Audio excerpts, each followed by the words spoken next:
Let's begin with the U.S. Secretary of State's first stop in his Asia tour, Japan. Rex Tillerson made clear the Trump administration will handle North Korea differently from that of Barack Obama's. He emphasized the importance of trilateral cooperation between Seoul, Washington, and Tokyo. Connie Kim has our top story. The U.S. Secretary of State has called for a fresh approach to dealing with North Korea's escalating nuclear threats.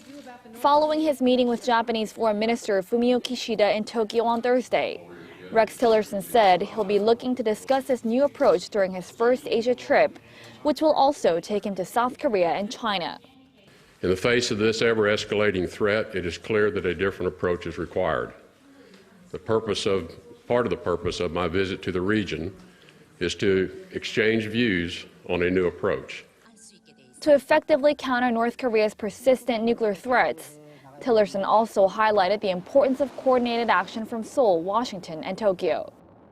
A priority of ours is expanding trilateral cooperation with the Republic of Korea. Trilateral cooperation allows our three nations to coordinate actions on major regional and global problems and more effectively counter the threats posed by North Korea. Tillerson's last stop in Asia will be China, where he hinted he'll pressure Beijing to fulfill its obligations to implement the UN sanctions it voted in favor of.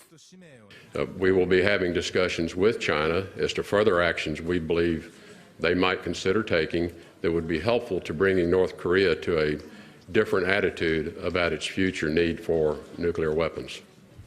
Tillerson is set to arrive in South Korea on Friday morning and briefly meet with Prime Minister and Acting President Hwang Kyo-ahn, and then sit down for talks with Foreign Minister Yoon Byung-se. He and Minister Yoon are expected to reaffirm the need for the complete, verifiable, and irreversible denuclearization of North Korea, and elaborate on ways to achieve that goal.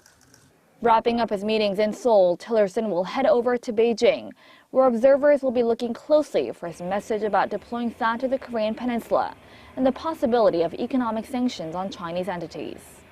Connie Kim, Arirang News.